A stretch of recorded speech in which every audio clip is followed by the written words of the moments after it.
تو آپ شروع کر رہے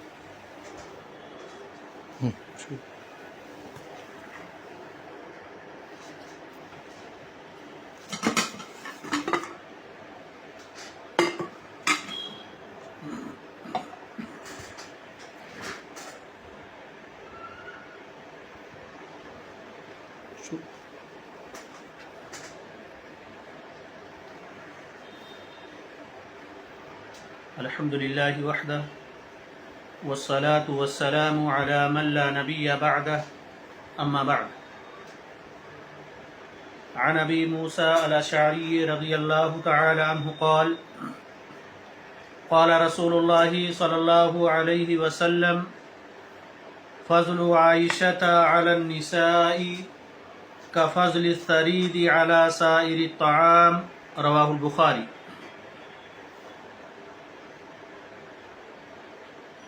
محترم سامعین، جیسا کہ آپ جانتے ہیں کہ آج کے درس کا موضوع ہے نبی اکرم صلی اللہ علیہ وسلم کی پیاری بیوی حضرت عائشہ صدیقہ رضی اللہ تعالی عنہا، ان کے بارے میں جاننے سے پہلے آئیے یہ دیکھ لیں کہ یہ بیٹی کن کی ہے۔ صحیح مسلم کی ایک روایت ہے کہ عبداللہ ابن عباس رضی اللہ تعالی عنہ راوی حدیث ہیں، وہ نبی اکرم صلی اللہ علیہ وسلم سے روایت کرتے ہیں کہ آپ صلی اللہ علیہ وسلم نے ارشاد فرمایا، لو کنت متخذا من اہل الارض خلیلا لاتخذت ابا بکر خلیلا، کہ اگر میں اس روئے زمین پر کسی کو اپنا خلیل بناتا تو میں ابو بکر صدیق رضی اللہ تعالی عنہ کو اپنا خلیل بناتا، دوست بناتا۔ اس روئے زمین پر انبیاء کے بعد سب سے افضل حضرت ابو بکر صدیق رضی اللہ تعالی عنہ ہیں، نبی اکرم صلی اللہ علیہ وسلم کے یار غار ہیں، عشرہ مبشرہ میں سے ہیں، یہ ان کی بیٹی ہیں حضرت عائشہ صدیقہ رضی اللہ تعالی عنہا۔ والدہ کون ہیں؟ حضرت عائشہ رضی اللہ تعالی عنہا کی والدہ ام رومان، جن کے بارے میں نبی اکرم صلی اللہ علیہ وسلم نے مختلف مقامات پر جنت کی خوشخبری سنائی ہے۔ نبی اکرم صلی اللہ علیہ وسلم حضرت عائشہ رضی اللہ تعالی عنہا کی والدہ کے انتقال کے بعد آپ خود قبر میں اترے اور ان کے حق میں مغفرت کی دعا فرمائی، اور یہ سن 9 ہجری کا واقعہ ہے۔ گویا حضرت عائشہ رضی اللہ تعالی عنہا کو یہ فضیلت حاصل ہے کہ نبی اکرم صلی اللہ علیہ وسلم نے باپ کو بھی دنیا میں جنت کی خوشخبری سنا دی، اور ماں کو بھی آپ صلی اللہ علیہ وسلم نے جنت کی خوشخبری سنائی۔ تو یہ ان ماں باپ کی بیٹی ہیں جنہیں دنیا میں جنت کی خوشخبری سنا دی گئی۔ سبحان اللہ۔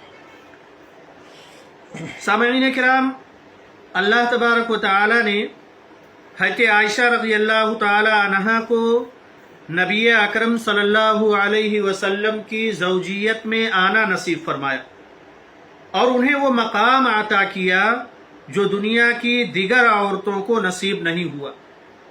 اسی لیے حضرت عائشہ رضی اللہ تعالی عنہا کی کوئی اولاد نہ تھی، مگر اللہ نے انہیں تمام مسلمانوں کی ماں قرار دیا۔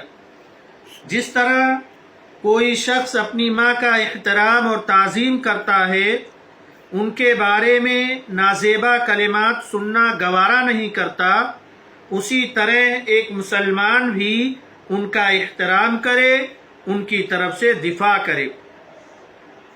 نبی کریم صلی اللہ علیہ وسلم کا حضرت عائشہ رضی اللہ تعالی عنہا سے جو دلی تعلق اور لگاؤ تھا، وہ دنیا میں کسی اور شخص سے نہ تھا۔ دلیل کے طور پر حضرت عمرو بن عاص رضی اللہ تعالی عنہ کی روایت دیکھیں کہ ان النبی صلی اللہ علیہ وسلم بعثه على جيش ذات السلاسل فأتيته فقلت أي الناس أحب إليك قال عائشة فقلت من الرجال فقال أبوهما متفق علیہ۔ صحیح بخاری اور صحیح مسلم کی روایت کہ نبی اکرم صلی اللہ علیہ وسلم کو کس قدر حضرت عائشہ رضی اللہ تعالی عنہا سے دلی لگاؤ تھا، کس قدر آپ سے تعلق مضبوط تھا۔ کہتے ہیں عمرو بن عاص رضی اللہ تعالی عنہ کہتے ہیں کہ نبی اکرم صلی اللہ علیہ وسلم نے ایک لشکر کو ذات السلاسل کے لشکر پر امیر مقرر کیا، تو میں آپ سے ملنے کے لیے آپ کے پاس آیا۔ دوران گفتگو میں نے نبی اکرم صلی اللہ علیہ وسلم سے پوچھا، اے اللہ کے رسول صلی اللہ علیہ وسلم، دنیا کے تمام لوگوں میں آپ کے نزدیک سب سے زیادہ محبوب کون ہے؟ آپ صلی اللہ تعالی علیہ وسلم نے فرمایا عائشہ۔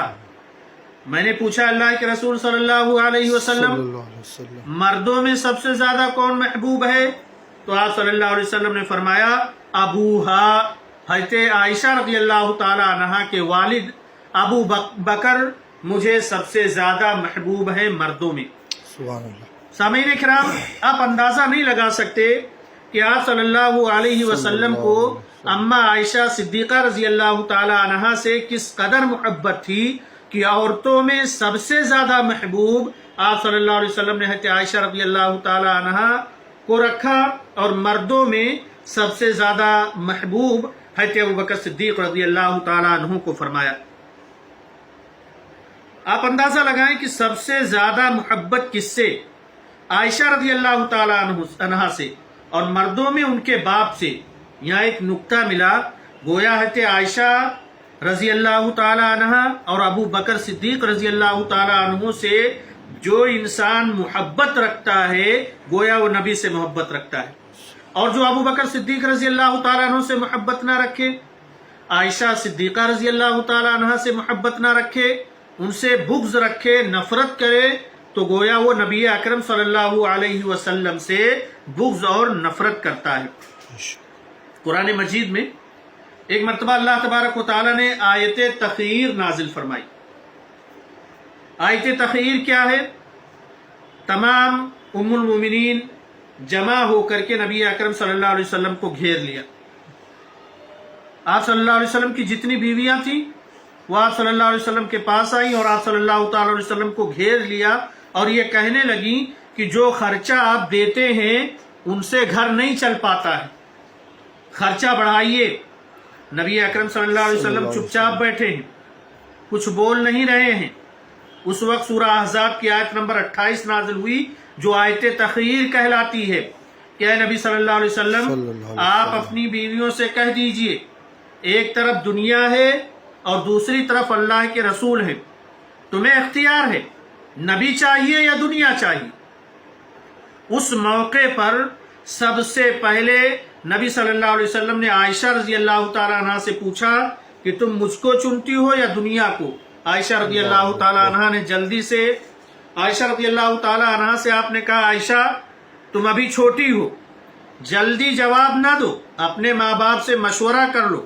حضرت عائشہ رضی اللہ تعالی عنہ کہنے لگیں اے اللہ کے رسول صلی اللہ علیہ وسلم مجھے کسی سے مشورہ کرنے کی ضرورت نہیں ہے، میں آپ کو اختیار کرتی ہوں، آپ کو اپنا نبی رہبر تسلیم کرتی ہوں، آپ میرے آقا ہیں اور بحیثیت شوہر میں آپ کو اختیار کرتی ہوں، مجھے دنیا نہیں چاہیے۔ دنیا کے مقابلے میں حضرت عائشہ رضی اللہ تعالی عنہ نے اللہ اور اس کے رسول کو ترجیح دی۔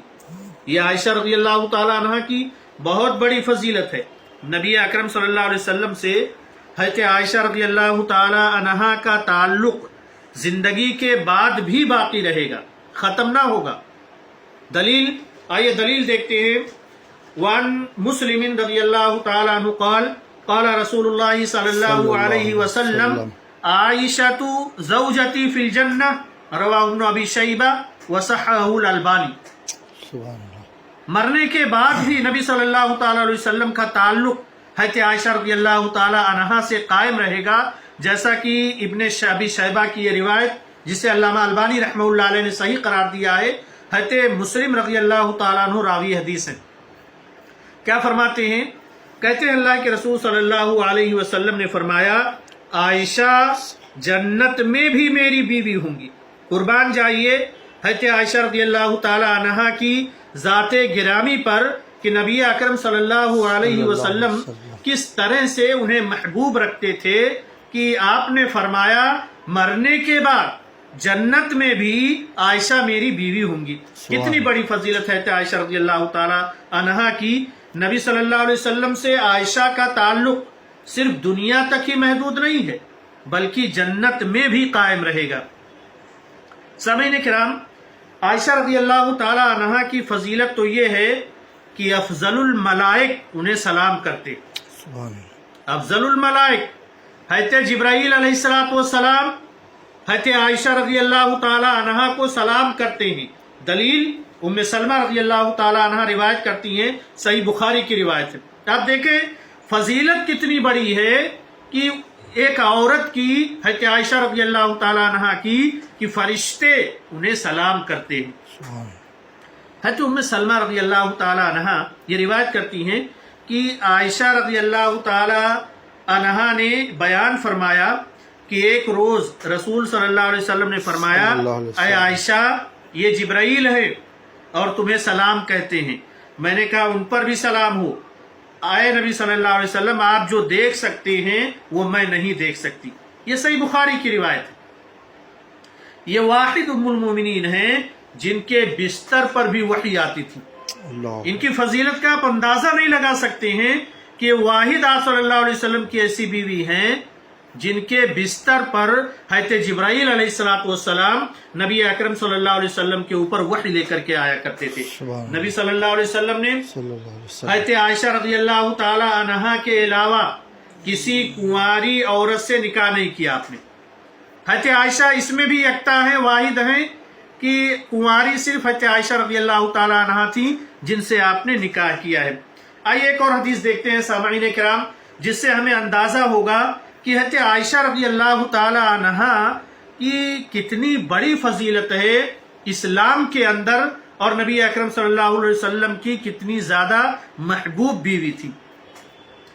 عن ابی موسیٰ الاشعری رضی اللہ تعالی عنہ قال قال رسول اللہ صلی اللہ علیہ وسلم کمل من الرجال کثیر ولم یکمل من النساء الا مریم وآسیۃ وَإِنَّا فَضْلَ عَائِشَةَ عَلَى النِّسَاءِ كَفَضْلِ الثَّرِيدِ عَلَى سَائِرِ الطَّعَامِ رواہ البخاری، صحیح بخاری کی روایت۔ ترجمہ کیا ہے؟ حضرت ابو موسیٰ اشعری رضی اللہ تعالیٰ عنہ یہ روایت کرتے ہیں کہ اللہ کے رسول صلی اللہ علیہ وسلم نے فرمایا کہ مردوں میں بہت سے کامل مرد گزرے، یعنی ولی اللہ گزرے، اللہ والے بہت آئے اور بہت گئے مردوں میں، لیکن عورتوں میں مریم اور آسیہ کے سوا کوئی کامل نہ ہوا۔ حضرت مریم علیہ السلام اور فرعون کی بیوی آسیہ علیہ السلام ان کے علاوہ کوئی کامل نہ ہوا، یعنی یہ ولیہ تھیں، اللہ کی پیاری بندیاں تھیں جن کا ذکر اللہ تعالیٰ نے قرآن پاک کے اندر سورۃ التحریم میں کیا ہے کہ کتنی نیک بیویاں تھیں یہ دونوں، یہ واقعتاً ولیہ تھیں۔ تو اللہ کے رسول صلی اللہ علیہ وسلم فرماتے ہیں کہ مردوں میں بہت ولی آئے، کامل مرد بہت ہوئے، لیکن عورتوں میں صرف دو ہوئی، وہ مریم علیہ السلام اور فرعون کی بیوی آسیہ علیہ السلام ہیں۔ پھر آپ نے فرمایا اور سنو لوگوں سنو، عائشہ کو عورتوں پر اس طرح فضیلت ہے جس طرح سرید کو تمام کھانوں پر فضیلت ہے۔ اللہ عرب کے اندر ایک کھانا ہوتا تھا فرید، جو گوشت وغیرہ مکس کر کے بنایا جاتا تھا، جس کی بڑی فضیلت تھی، یعنی تمام کھانوں کا سردار اسے کہا جاتا تھا۔ تو نبی اکرم صلی اللہ علیہ وسلم نے حضرت عائشہ رضی اللہ تعالی عنہا کی فضیلت اس طرح سے بیان فرمائی کہ سنو، حضرت عائشہ رضی اللہ تعالی عنہا کی فضیلت تمام خواتین پر، عورتوں پر دنیا کی ایسے ہی ہے جیسے تمام کھانوں پر سرید کھانے کی فضیلت ہے۔ یہیں پر حضرت عائشہ رضی اللہ تعالی عنہا کی فضیلت بس نہیں ہوتی۔ اسلامی بھائیوں، سامعین کرام، ذرا غور سے سنیں اس واقعے کو جو واقعہ افک کے نام سے مشہور ہے۔ ایک ایسا واقعہ جس میں حضرت عائشہ رضی اللہ تعالی عنہا پر منافقین نے اور چند بھولے بھالے صحابہ کرام نے تہمت لگا دی زنا کی، ایک ایسے وقت میں جبکہ کوئی گواہی دینے والا نہیں تھا۔ یہ آپ کی عصمت اور عفت اور پاک دامنی کی گواہی میں قرآن پاک کے اندر اللہ تبارک و تعالی نے 10 آیتیں نازل فرمائی اور بتایا کہ حضرت عائشہ رضی اللہ تعالی عنہ پر جو تہمت لگائی جا رہی ہے وہ غلط اور بہتان ہے۔ صحیح بخاری میں اما عائشہ رضی اللہ تعالی عنہ روایت کرتی ہیں کہ میں غزوہ بنی مستلق میں رسول اللہ صلی اللہ علیہ وسلم کے ساتھ تھی۔ آپ صلی اللہ علیہ وسلم کی عادت تھی، سامعین کرام یہ بات ذہن نشین رہے کہ آپ جب بھی کسی سفر میں نکلتے تو آپ ساتھ میں اپنی کسی بیوی کو ضرور رکھا کرتے تھے۔ ایک غزوہ ہے غزوہ بنو مستلق، جب اس کے لیے آپ روانہ ہوئے تو آپ نے اپنے ساتھ حضرت عائشہ رضی اللہ تعالی عنہ کو بھی لیا۔ حضرت عائشہ رضی اللہ تعالی عنہ کہتی ہیں کہ اس غزوہ سے واپسی پر مدینہ منورہ سے پہلے ایک مقام پڑتا ہے ذی قرا، میں رسول اللہ صلی اللہ علیہ وسلم نے وہاں پر تمام لشکر والوں کو پڑاؤ کرنے کا حکم دیا۔ حضرت عائشہ رضی اللہ تعالی عنہ کہتی ہیں کہ قضائے حاجت کے لیے لشکر سے میں دور نکل گئی، واپس لوٹی تو گلے کا ہار غائب تھا جو کہ انہوں نے اپنی بہن اسما بنت ابی بکر سے ادھار مانگ کر کے لیا تھا کہ میں سفر میں جا رہی ہوں، مجھے یہ ہار دے دو، بعد میں آ کے لوٹا دوں گی۔ وہ دوبارہ ہار تلاش کرنے کے لیے چلی گئی، دیر ہوئی، واپس آئی تو پتہ چلا لشکر جو ہے اس جگہ سے جا چکا تھا۔ لشکر والوں کو پتہ نہیں چلا کہ حضرت عائشہ رضی اللہ تعالیٰ عنہ ہودج میں نہیں تھی، وہ اس وجہ سے کہ ہودج میں جب یہ سوار ہوتی تھی تو بڑی ہلکی پھلکی تھی، وزن ان کا ہلکا تھا، دبلی پتلی تھی، ساربانوں کو یعنی جو ہودج اٹھانے والے تھے ان کو پتہ ہی نہیں چلا اور وہ سمجھے کہ عائشہ رضی اللہ تعالیٰ عنہ اس میں موجود ہیں۔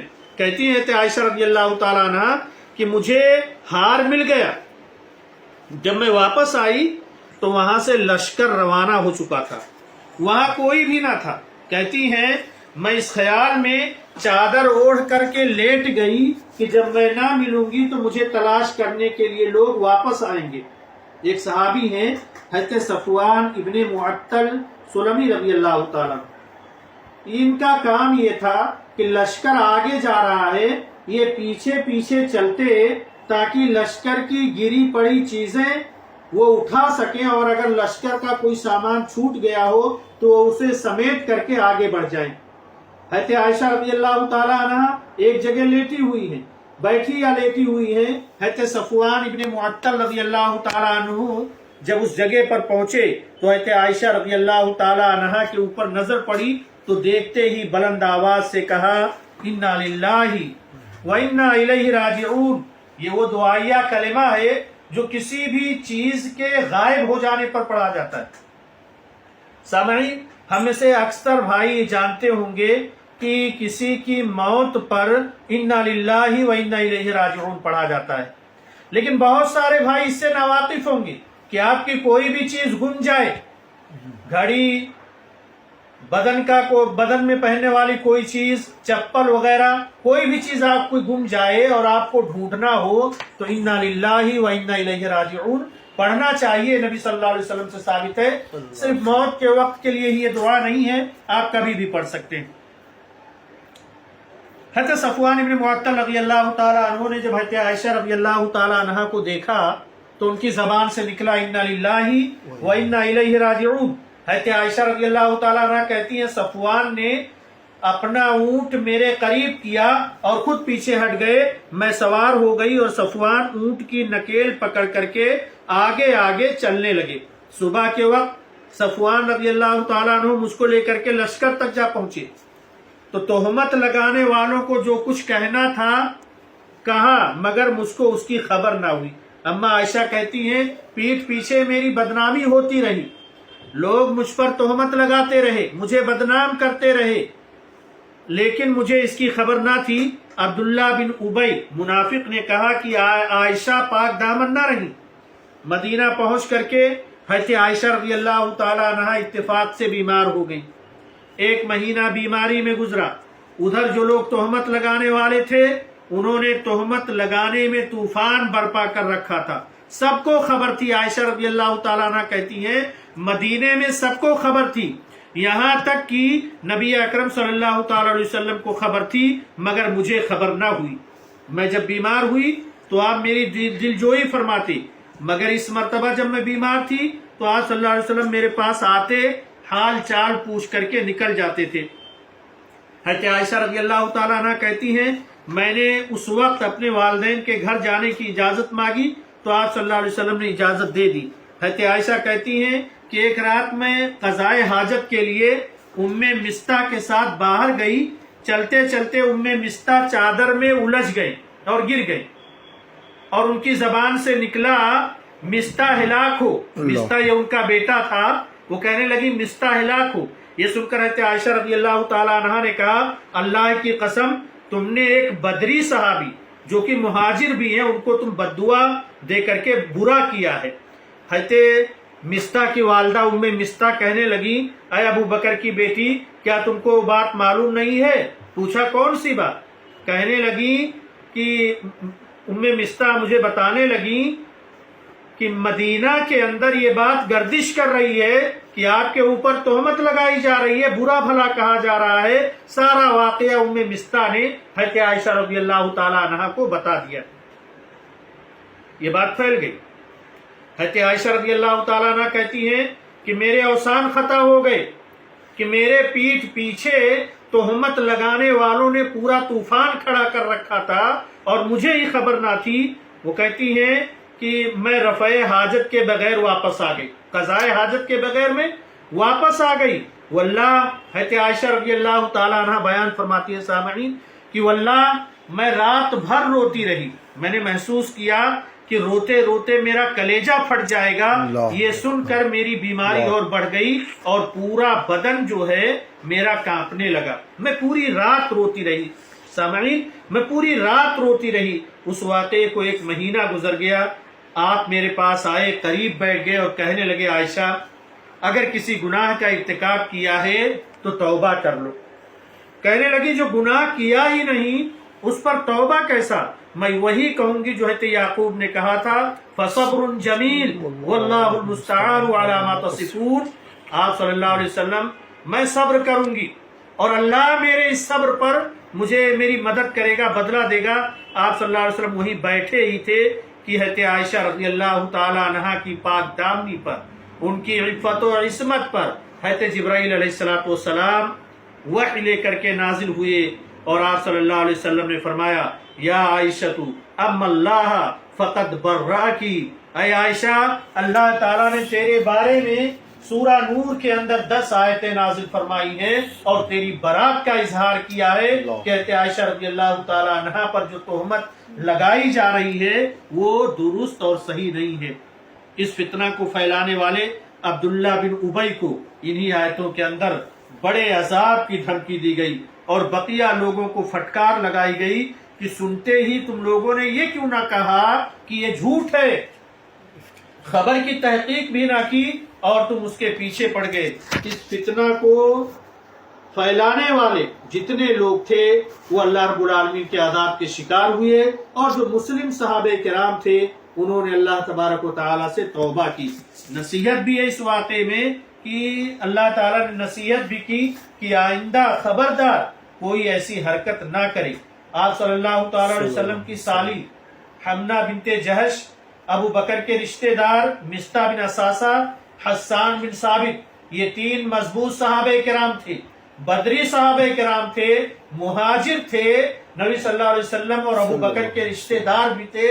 ان پر تہمت لگانے کی حد قائم کی گئی، یعنی انہیں 80 کوڑے مارے گئے. میرے بھائیو افسوس صد افسوس آج بھی ایک طبقہ حضرت عائشہ رضی اللہ تعالی عنہا کے بارے میں گستاخانہ گمان رکھتا ہے، ان کی پاک دامنی کا انکار کرتا ہے. حالانکہ قرآن نے اس عظیم عورت کے بارے میں قرآن کی 10 آیتیں نازل فرمائی ہیں اور نہ صرف تعریف حضرت عائشہ رضی اللہ تعالی عنہا کی بلکہ کھلے اور واضح الفاظ میں حضرت عائشہ رضی اللہ تعالی عنہا کی فضیلت بھی بیان فرمائی۔ اس واقعے کے اندر ایک نقطے کی طرف سامعین کرام میں آپ لوگوں کی رہبری کرنا چاہتا ہوں، وہ نقطہ یہ ہے حجاب کا مسئلہ ہے۔ ایک ایسا مسئلہ جو آج ملک ہندوستان کے اندر فتنہ بنا ہوا ہے، اور بہت سارے پوچھنے والے پوچھتے بھی ہیں کہ حجاب کے بارے میں قرآن کی آیتیں کہاں ہیں؟ اگر حجاب کمپلسری ہے یا حجاب یہ اسلامی قانون میں سے ہے تو پھر اور لوگ حجاب کیوں نہیں کرتے؟ میرے بھائیوں، یہ ان کی بدگمانی ہے۔ اللہ تبارک و تعالیٰ نے قرآن پاک کے اندر 2 جگہوں پر مومنہ عورتوں کو حجاب کرنے کا حکم دیا ہے، اور حجاب بھی جو آج کل جو حجاب چلن میں ہے جسے برقع کہا جاتا ہے، وہ حجاب اس وقت موجود نہ تھا۔ اس وقت عورتیں سادہ لباس زیب تن کرتی تھیں، ایک بڑی چادر سے اپنے بدن کو ڈھک لیا کرتی تھیں اور اس کی وجہ سے وہ محفوظ ہو جایا کرتی تھی۔ لیکن چونکہ آج عورتوں کے اندر زیب و زینت کا مظاہرہ کرنا، ایک سے بڑھ کر کے ایک لباس کا آ جانا، تو اس لیے ضروری ہوا کہ نقاب کی ہی شکل اختیار کی جائے، جو برقع آج کل رائج ہے وہ پہنا جائے، تاکہ مکمل طور پر سر سے لے کر کے پاؤں تک عورت جو ہے اس کے اندر اپنے آپ کو چھپا سکے۔ تو اللہ تبارک و تعالیٰ نے جہاں نبی صلی اللہ علیہ وسلم کی بیٹیوں کو، بیویوں کو حجاب کا حکم دیا ہے، پردہ کرنے کا حکم دیا ہے، وہیں مومنہ مردوں عورتوں کو بھی اللہ تبارک و تعالیٰ نے پردہ کرنے کا حکم دیا ہے، اور اس کے فائدے بھی اللہ تعالیٰ نے بیان فرمائے ہیں تاکہ وہ پہچان لی جائیں۔ ایسی عورتیں جو برقع پہنتی ہیں تاکہ لوگ دیکھیں تو پہچان لیں کہ یہ شرف والے خاندان سے ہیں، خاندانی عورتیں ہیں، اور ان کے ساتھ کوئی چھیڑ چھاڑ نہ کرے یا ان کو تکلیف نہ پہنچائے۔ تو برقعے اور حجاب کے بڑے فائدے ہیں۔ قرآن میں اللہ تعالیٰ نے اس کے بارے میں باقاعدہ حکم نازل فرمایا ہے۔ جو عورتیں بلا ضرورت بغیر برقعے کے گھر سے باہر نکلتی ہیں یا خوشبو لگا کر کے نکلتی ہیں، نبی اکرم صلی اللہ علیہ وسلم نے ایسی عورتوں کے بارے میں فرمایا کہ جو عورت خوشبو لگا کر کے گھر سے باہر نکلے وہ زانیہ ہے۔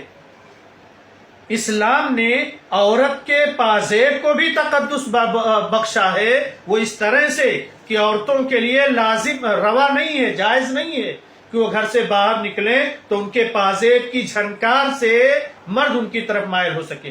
تو عورت نے، اللہ تعالیٰ نے عورت کی عفت و عصمت کی کس طرح سے حفاظت فرمائی ہے کہ ان کے پازیب کو بھی اللہ تبارک و تعالیٰ نے پردہ عطا کیا۔ تو یہ حکم ہے اللہ تبارک و تعالیٰ کا۔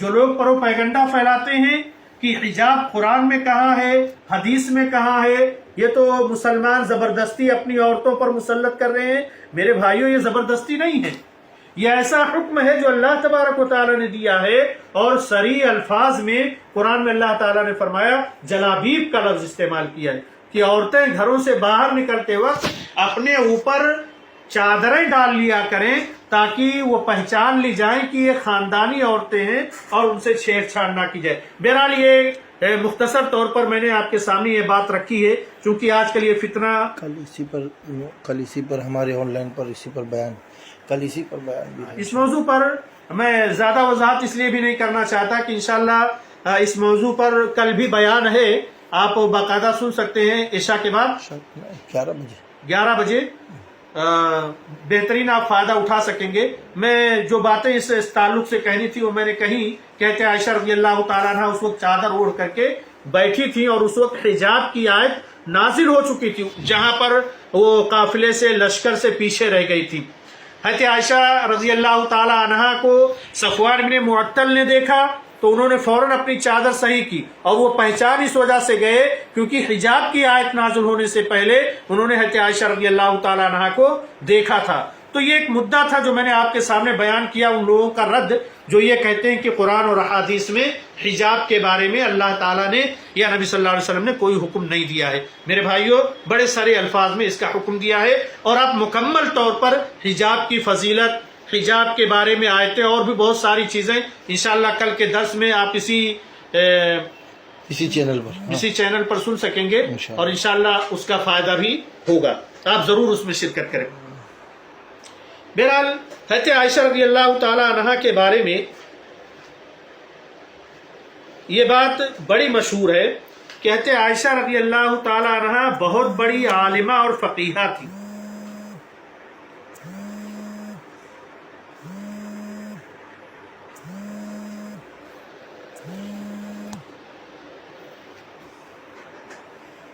ٹھیک ہے.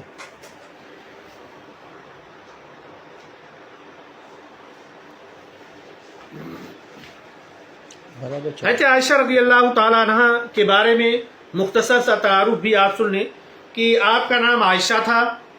صدیقہ جو ہے آپ کا لقب تھا، یعنی اور خطاب ام المؤمنین، تو آپ کا پورا نام ہوا ام المؤمنین عائشہ صدیقہ رضی اللہ تعالیٰ عنہ. آپ کی کنیت ام عبداللہ ہے. ام عبداللہ اس لیے کہ عبداللہ حضرت عائشہ رضی اللہ تعالیٰ عنہ کے بھانجے کا نام تھا، اور اس حساب سے انہوں نے اپنی کنیت ام عبداللہ رکھی. حضرت عائشہ رضی اللہ تعالیٰ عنہ نبوت کے 5ویں سال کے اخیر میں مکہ میں پیدا ہوئی. 6 سال کی عمر میں نبی صلی اللہ علیہ وسلم سے نکاح ہوا. اس وقت آپ صلی اللہ علیہ وسلم کی عمر 51 سال تھی. رخصتی حضرت عائشہ رضی اللہ تعالیٰ عنہ کی جب مدینہ میں ہوئی تو اس وقت عمر 9 سال کی تھی، اور بڑی سادگی کے ساتھ آپ صلی اللہ علیہ وسلم نے حضرت عائشہ رضی اللہ تعالیٰ عنہ سے نکاح اور رخصتی کی. میرے بھائیوں، نکاح کے معاملے میں آج بھی ہمارے سماج اور معاشرے کے اندر بہت سارے لوگ بے اعتدالی کے شکار ہیں. وہ سمجھتے ہیں کہ جب تک نکاح میں زیادہ سے زیادہ خرچ نہ کر دیا جائے ان کا نکاح درست نہیں ہوتا ہے. میرے بھائیوں، برکت کے اعتبار سے نبی اکرم صلی اللہ علیہ وسلم نے سب سے بہترین نکاح اس نکاح کو کہا ہے جس میں سب سے زیادہ کم خرچہ کیا گیا ہو. آپ صلی اللہ علیہ وسلم نے جتنے نکاح کیے بڑی سادگی کے ساتھ انجام پائے، چاہے وہ حضرت حفصہ رضی اللہ تعالیٰ عنہ کے ساتھ ہو، زینب رضی اللہ تعالیٰ عنہ کے ساتھ ہو، یا حضرت عائشہ رضی اللہ تعالیٰ عنہ کے ساتھ ہو، یا حضرت سودا رضی اللہ تعالیٰ عنہ کے ساتھ ہو. ہر ایک کے ساتھ آپ صلی اللہ علیہ وسلم نے بڑی سادگی کے ساتھ نکاح کیا ہے، اور سادگی کے ساتھ نکاح کرنے میں ہی اللہ تبارک و تعالیٰ کی طرف سے برکت ہوتی ہے. بہرحال 6 سال کی عمر میں آپ صلی اللہ علیہ وسلم نے حضرت عائشہ صدیقہ رضی اللہ تعالیٰ عنہ سے نکاح کیا. 9 سال کی عمر میں آپ صلی اللہ علیہ وسلم نے حضرت عائشہ رضی اللہ تعالیٰ عنہ کی رخصتی کی، اپنے گھر لائے مدینہ کے اندر. رخصتی کے بعد جب حضرت عائشہ رضی اللہ تعالیٰ عنہ حجرہ میں آئی جو نبی صلی اللہ علیہ وسلم کا تھا مسجد نبوی سے لگ کر کے، تو وہ خود بیان کرتی ہیں کہ یہ وہی حجرہ ہے جس میں میری رخصتی ہوئی، یہ وہی حجرہ ہے جس میں میرے نبی نے آخری سانس لی، اور جب آپ صلی اللہ علیہ وسلم نے اپنا دم توڑا تو اس وقت آپ کا سر میری گود میں تھا. یہ وہی کمرہ ہے جہاں میں نے آپ پر موت کی شدت دیکھی. مدفون بھی آپ صلی اللہ علیہ وسلم کو دفن بھی اسی حجرے میں کیا گیا، اور قیامت کے دن سب سے پہلے نبی صلی اللہ علیہ وسلم کی وہ قبر پھٹے گی. اما عائشہ رضی اللہ تعالیٰ عنہ آپ صلی اللہ علیہ وسلم کی موت کا واقعہ بیان کرتی ہیں. کس قدر خوش نصیب عورت ہیں یہ کہ آپ صلی اللہ علیہ وسلم کی روح پرواز ہوئی، اس وقت آپ صلی اللہ علیہ وسلم کا سر اما عائشہ رضی اللہ تعالی عنہا کے ران پر تھا. سامعین کرام، کتنی فضیلت والی عورت ہے. وہ کہتی ہیں کہ انتقال سے پہلے آپ صلی اللہ علیہ وسلم نے مسواک مانگا. مسواک آپ اپنی زبان دانتوں کے نیچے دبایا تو کچھ سخت تھی، آپ نے عائشہ کو دیا. حضرت عائشہ رضی اللہ تعالیٰ عنہ کہتی میں نے اپنی دانتوں سے مسواک کو نرم کیا، اور پھر آپ صلی اللہ علیہ وسلم نے اس سے مسواک کیا. کتنی فضیلت والی عورت تھی کہ وہ کہتی ہے کہ اللہ کے رسول صلی اللہ تعالیٰ علیہ وسلم مجھے کبھی تکلیف میں دیکھ ہی نہیں سکتے تھے. لیکن 18 سال کی عمر تھی، حضرت عائشہ رضی اللہ تعالیٰ عنہ بیوہ ہو گئی. نبی اکرم صلی اللہ تعالیٰ علیہ وسلم کا جب انتقال ہوا اس وقت حضرت عائشہ رضی اللہ تعالیٰ عنہ کی عمر 18 سال کی تھی، اور نبی صلی اللہ علیہ وسلم کی وفات کے بعد حضرت عائشہ رضی اللہ تعالیٰ عنہ تقریباً 47 سال تک زندہ رہی. 47 سال تک زندہ رہی. امیر معاویہ رضی اللہ تعالیٰ عنہ کے دور خلافت میں 66 سال کی جب عمر ہوئی تو اس عمر میں وہ وفات پائیں، حضرت عائشہ رضی اللہ تعالیٰ، حضرت امیر معاویہ رضی اللہ تعالیٰ عنہ کے دور میں وفات پائیں، یعنی اللہ کے رسول صلی اللہ علیہ وسلم کی وفات کے بعد حضرت ابو بکر رضی اللہ تعالیٰ عنہ کی خلافت، پھر عمر رضی اللہ تعالیٰ عنہ کی خلافت، پھر عثمان رضی اللہ تعالیٰ عنہ کی خلافت، پھر حضرت علی رضی اللہ تعالیٰ عنہ کی خلافت، اور پھر حضرت معاویہ رضی اللہ تعالیٰ عنہ کے خلافت کے کئی سال، یعنی آپ صلی اللہ علیہ وسلم کے انتقال کے 47 سال کے بعد انتقال ہوا۔ کل عمر جو حضرت عائشہ رضی اللہ تعالیٰ عنہ کو ملی وہ 66 سال کی تھی۔ جنازے کی نماز حضرت ابو ہریرہ رضی اللہ تعالیٰ عنہ نے پڑھائی، جو مشہور راوی حدیث ہیں حضرت ابو ہریرہ رضی اللہ تعالیٰ عنہ۔ سب سے زیادہ احادیث حضرت ابو ہریرہ رضی اللہ تعالیٰ عنہ سے ہی مروی ہے۔ کہتے ہیں کہ جنازے میں اتنا ہجوم تھا، لوگ اتنے تھے کہ رات کے وقت اتنا بڑا مجمع کبھی نہیں دیکھا گیا، اس سے پہلے کسی جنازے میں نہیں دیکھا گیا۔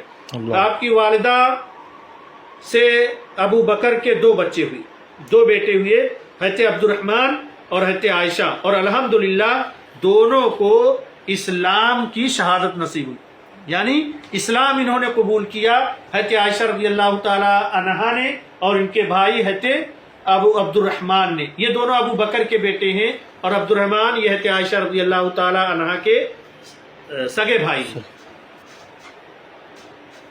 بہت بڑی عالمہ تھی، فقیہہ تھیں، اور سب سے اچھی رائے دینے والی تھی۔ عورتوں میں ایسا بہت کم ہوتا ہے کہ وہ فقیہ ہوں اور بہت زبردست عالم بھی ہوں۔ حضرت عطا بن رباح یہ مشہور تابعی ہے، وہ کہتے ہیں کہ ان سے زیادہ میں نے فقیہہ یعنی بہت زیادہ علم رکھنے والی، مسئلے کو سمجھنے والی میں نے کسی کو نہیں دیکھا۔ حضرت ابو موسیٰ اشعری رضی اللہ تعالیٰ عنہ صحابی ہیں، وہ کہتے ہیں جب بھی کوئی مشکل مسئلہ سامنے آتا تو ہم نے حضرت عائشہ رضی اللہ تعالیٰ عنہ سے رجوع کیا ہے، ان کے پاس ہم جاتے اور انہوں نے اس مشکل مسئلے کا حل فوراً کیا ہے۔ یعنی حضرت عائشہ رضی اللہ تعالیٰ عنہ کا علم بھی اتنا وسیع تھا کہ وہ مشکل سے مشکل مسئلے کو لمحوں بھر میں حل کر دیا کرتی تھی، اللہ نے اتنا علم عطا فرمایا تھا۔ حضرت عائشہ رضی اللہ تعالیٰ عنہ صرف کسی خاص ایک علم میں ماہر نہیں تھی، بلکہ وراثت کے مسئلے کے بارے میں بہت اچھی رائے رکھتی تھی، بہت اچھا علم تھا، ڈاکٹری کے بارے میں بہت اچھا جانتی تھی، حسب و نسب کے بارے میں بہت اچھا علم رکھتی تھی۔ عربوں کے یہاں حسب اور نسب کا باقاعدہ ایک سبجیکٹ ہوا کرتا تھا، یعنی اس میں جو ماہر ہو وہ بڑا شریف النفس سمجھا جاتا تھا۔ حضرت عائشہ رضی اللہ تعالیٰ عنہ اس میں بھی ماہر تھی، شعر و سخن کی بھی ماہرہ تھی، صرف یہی نہیں تو وہ شعر بھی کہتی تھی، اشعار بھی کہتی تھی، اور الحمدللہ اس میں بھی اچھی پکڑ تھی ان کی۔ حضرت ابو ہریرہ رضی اللہ تعالیٰ عنہ کے بعد سب سے زیادہ اگر کسی نے نبی صلی اللہ علیہ وسلم سے حدیثیں روایت کی ہیں تو وہ اماں عائشہ صدیقہ رضی اللہ تعالیٰ عنہ۔ قرآن کی مفسرہ تھی میرے بھائی، تفسیر بیان کرتی تھی قرآن کی، اور ایسی تفسیر بیان کرتی تھی کہ صحابہ کرام میں بہت سارے صحابہ، اجلہ صحابہ، وہ حضرت عائشہ رضی اللہ تعالی عنہا کے پاس اسٹوڈنٹ بن کر کے آیا کرتے، طالب علم بن کر کے آتے تھے اور باقاعدہ قرآن کی تفسیر سیکھتے تھے۔ مسند احمد کی ایک روایت میں اگر دیکھیں تو میرے بھائیوں، چاشت کی نماز کی بڑی پابند تھی۔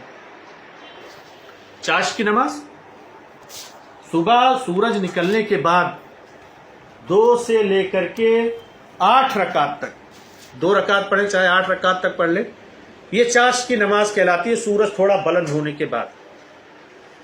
اور اس کی فضیلت آپ صلی اللہ علیہ وسلم نے بیان فرمائی، بہت بڑی فضیلت ہے۔ دیکھیے ایک آدمی کے جسم میں اللہ کے رسول صلی اللہ علیہ وسلم فرماتے ہیں کہ 360 جوڑ ہوتے ہیں۔ صبح جب بندہ اٹھتا ہے تو ان 360 جوڑ کو صحیح سلامت پاتا ہے کہ ایک بھی جوڑ ادھر سے ادھر کھسکا نہیں۔ تو اب ان 360 جوڑوں پر صدقہ واجب ہو جاتا ہے۔ اللہ کے رسول نے کہا صدقہ دینا پڑے گا، ہر جوڑ کے بدلے آپ کو صدقہ دینا پڑے گا۔ اب 360 جوڑ اس کا صدقہ کیسے ہوگا؟ نبی صلی اللہ علیہ وسلم نے ایک حل بتایا کہ چاشت کی نماز پڑھ لو، چاشت کی 2 رکعت نماز پڑھ لو، ان 360 جوڑوں کی طرف سے صدقہ ہو جائے گا۔ میرے بھائیوں کتنی آسانی نبی صلی اللہ علیہ وسلم. تو یہ ہم میں سے ہر ایک کو اس کی پابندی کرنی چاہیے. پابندی اس وجہ سے بھی کرنی چاہیے کہ ہم رات میں سوئے، ہمارے بدن کا کوئی جوڑ ٹوٹ سکتا تھا، ختم ہو سکتا تھا، کھسک سکتا تھا، لیکن جب صبح اٹھے تو ہم نے اپنی پوری باڈی کو الحمدللہ بہت اچھا پایا. اب ایسی صورت میں اللہ کا شکر ادا کرنا، ان جوڑوں کی طرف سے صدقہ کرنا آپ پر واجب ہو جاتا ہے. اب آپ کہاں سے صدقہ کریں گے 360 اور کوئی کرتا بھی نہیں ہے؟ تو ایسے وقت میں جو بہترین حل ہے وہ چاشت کی نماز ہے. آپ 2 رکعت چاشت کی نماز ضرور پڑھیں وقت نکال کر کے، انشاءاللہ اس کے فوائد پڑھیں. تو اما عائشہ رضی اللہ تعالیٰ عنہ کی بات چل رہی تھی میرے بھائیوں. حضرت عائشہ رضی اللہ تعالیٰ عنہ چاشت کی نماز کی بڑی پابند تھی، اکثر روزہ رکھا کرتی تھی. اللہ اکبر. ابھی آج کتنی تاریخ ہے؟ 13 14 15 عربی کی 13 14 15 یہ ایام 20 کے روزے کہلاتے میرے بھائی. پابندی کے ساتھ رکھنا چاہیے، یہ اس کے بڑے فائدے ہیں روزہ رکھنے کے. اما عائشہ رضی اللہ تعالیٰ عنہ ان کے بارے میں آتا ہے کہ اکثر روزہ رکھا کرتی تھی، اور صحابہ کرام میں سے اکثر صحابہ کا بھی یہی حال تھا کہ وہ روزے سے ہوا کرتے تھے. حج کی پابندی کرتی تھی، موقع ملتا تو حج کے لیے ضرور جایا کرتی تھی. اسی میں نہیں، جود و سخا میں بھی بڑی ماہر تھی. مال و دولت خرچ کرنے میں، غریبوں، مسکینوں، یتیموں اور بیواؤں کی خبر گیری کرنے میں ان کا کوئی ثانی نہیں تھا. عائشہ رضی اللہ تعالیٰ عنہ روزے سے ہیں میرے بھائیوں، کتنا غریبوں کا خیال رکھتی تھی کہ روزے سے ہیں.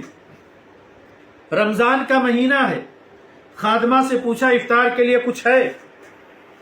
خادمہ نے کہا ہاں، ایک سوکھی روٹی ہے.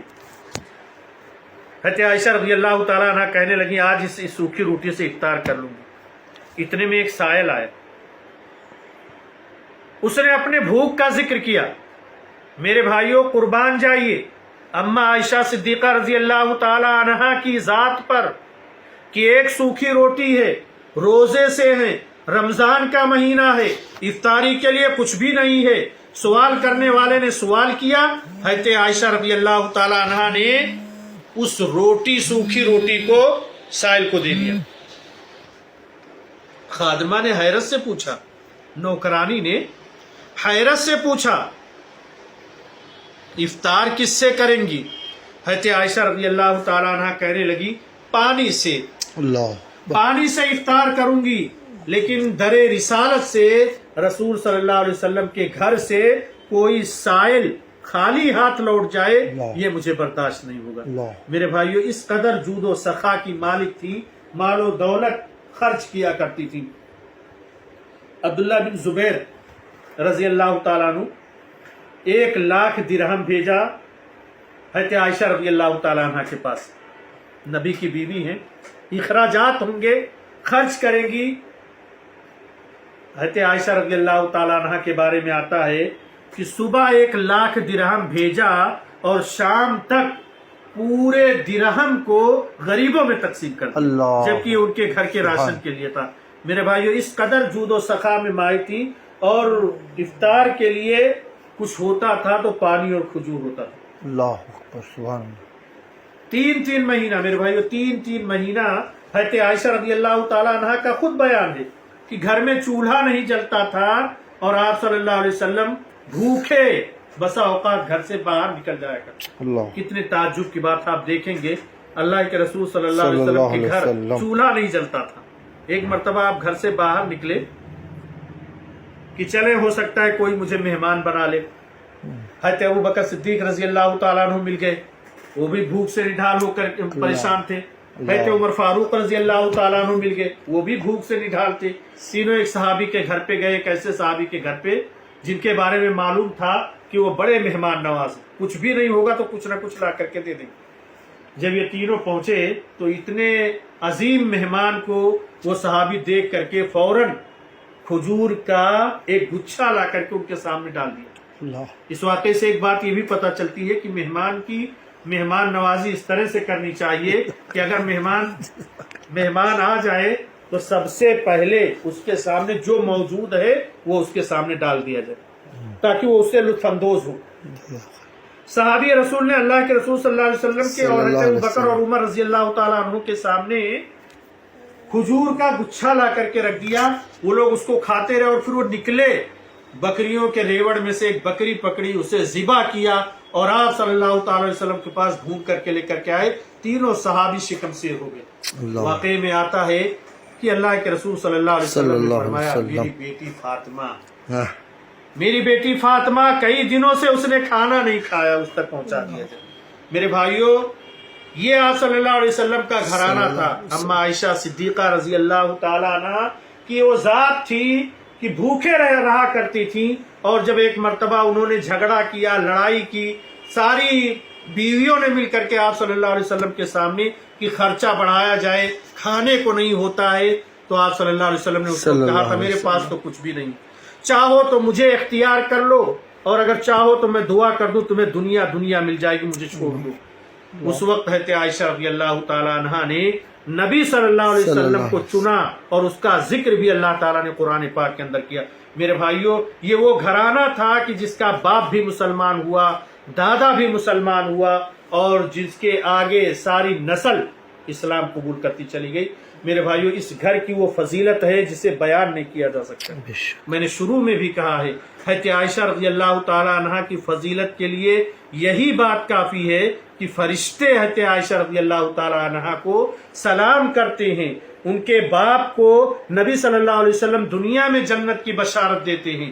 ان کی ماں ام رومان کو دنیا میں ہی جنت کی بشارت دی جاتی ہے. میرے بھائیوں, یہ خاندان ہی بڑا عظیم ہے اور عظیم المرتبت یہ خواتین ہیں.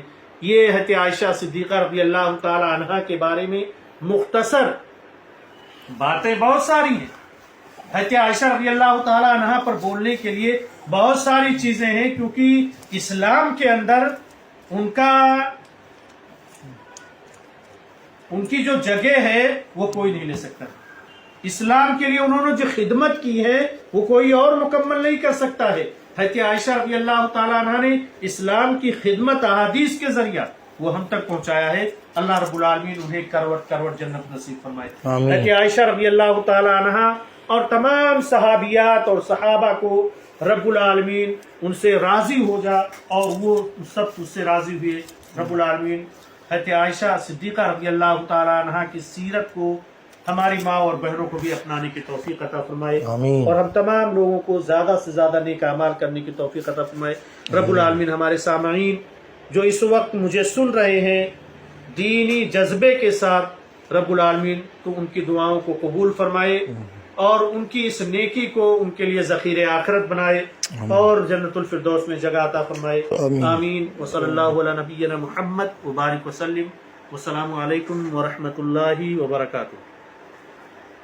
جزاک اللہ خیر و احسن الجزاء.